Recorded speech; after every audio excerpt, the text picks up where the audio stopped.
Est-ce que vous vous rappelez comment nous avons parlé de 4 facteurs pour déterminer la valeur d'un emploi?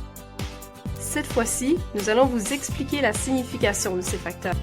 La première, la responsabilité, concerne le niveau de responsabilité pour des éléments comme la confidentialité, les décisions, le contrôle de la qualité, les ressources financières, humaines ou même matérielles.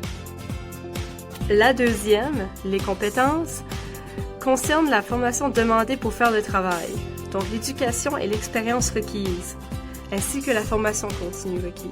Le troisième, les conditions de travail, consiste en la mesure de la fréquence et le degré d'exposition aux éléments désagréables et aux dangers du milieu physique et psychologique, comme les conflits, les dangers pour la santé ou même le stress. Et finalement, l'effort, qui consiste en la mesure de la fréquence d'activité physique ou de l'effort d'attention et de concentration demandé à l'employé pour exécuter son travail.